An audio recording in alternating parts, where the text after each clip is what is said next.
ఈ మధ్య కాకినాడలో ఒకరు ఉమ్మెత్త పూలు ఆకులు తీసుకొని పప్పు చేసుకొని వంట చేసుకొని తిన్నారంట. అది ఇన్స్టాగ్రామ్ రీల్ చేసి ఈ పని చేశారంటే ఈ విషయం విని నాకు చాలా బాధేసింది. ఎందుకంటే ఒకే కుటుంబం నలుగురు అస్వస్థ గురయ్యారు. అసలు ఈ సోషల్ మీడియా ఎంతవరకు నమ్మచ్చు అనేది కూడా, అది మీరు ఆరోగ్య సమస్యమైన విషయాలు నమ్మాలంటే సరైన సర్టిఫైడ్ డాక్టర్ ఇవి చెప్పితే నమ్మాలి. లేకపోతే ప్రతిదీ ఎవరు ఏ డిపార్ట్మెంట్కి సంబంధించిన వాళ్ళు ఆ డిపార్ట్మెంట్ వాళ్ళకి చెప్పినయే నమ్మండి. ఇంకా అది అథెంటిక్గా కాదా ఏ న్యూస్ అయినా, చాలా న్యూస్లు వస్తూ ఉంటాయి, అన్నీ నిజం కాదు, అందులో 50% నిజం ఉంటుంది. సో అథెంటిక్ న్యూస్ మాత్రమే నమ్మండి. అసలు ఉమ్మెత్త పువ్వు ఏ విధంగా విష ప్రయోగం జరుగుతుంది అనేది ఈరోజు చూద్దాం. Hi, this is doctor Sirisha from Srivari hospital, Atmakur, Nellore. ఇది ఉమ్మెత్త పువ్వు ఆకు వీటన్నిటిలో ఏంటంటే యాంటీకొలర్జిక్ ఎఫెక్ట్ ఎక్కువ ఉంటుంది అనమాట. అంటే ఏంటంటే వీటిలో ఎట్రోపిన్కి సంబంధించినవన్నీ ఉంటాయి అనమాట.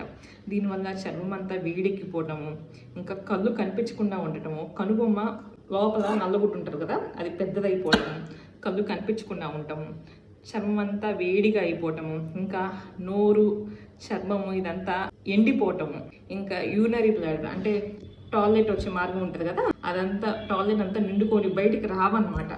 ఇది ఒకటి. తర్వాత గుండె అయితే వేగంగా కొట్టుకుంటూ ఉంటుంది, ఇంకా చర్మం అంతా ఎర్రగా అయిపోయి ఉంటుంది అనమాట. కొంతమంది అయితే హాలుసినేషన్స్ అంటారు, అంటే ఉంది లేనట్టు లేనిది ఉన్నట్టు కనిపిస్తూ ఉంటుంది. కొంతమంది అయితే చాలా అగ్రెసివ్గా బిహేవ్ చేస్తారనమాట. ఇవన్నీ ఉంటాయి. ఇంకా సివియారిటీ కనుక ఎక్కువైతే కొంతమందికి ఫిట్స్ రావచ్చు, మూర్ఛ వ్యాధి అంటారు కదా ఆ విధంగా ఫిట్స్ రావచ్చు, సీజర్స్, తర్వాత కోమాలోకి వెళ్ళొచ్చు. ఇవన్నీ జరుగుతూ ఉంటాయి. ఇది పాయిజనింగ్ జరిగిన వెంబటనే హాస్పిటల్ కనుక వెళ్ళినట్టయితే కడుపు అంతా క్లీన్ చేస్తారు యాక్టివేటెడ్ చార్కోల్తో. తర్వాత వీటికి యాంటీడోట్స్ ఉంటాయి సపరేట్గా, ఫిజోస్టిక్మిన్ అని, అవి కూడా ఇస్తారనమాట. ఇది చాలా ప్రాణాంతకం. ఇది యాంటీకొలర్జిక్ టాక్సిన్డోమ్ అంటారు అనమాట దీన్ని మెడికల్ టెర్మినాలజీలో. సో ఇటువంటి పనులు చేయకండి. సోషల్ మీడియా ప్రభావం ఎంతవరకు ఉండాలో అంతవరకే ఉండాలి. ఇది ఏదైనా మీరు సోషల్ మీడియాలో న్యూస్ వచ్చిందంటే దాన్ని గుడ్డిగా నమ్మేయకండి. అది ఎంతవరకు నిజమని వెరిఫై చేసుకోండి. Thank you.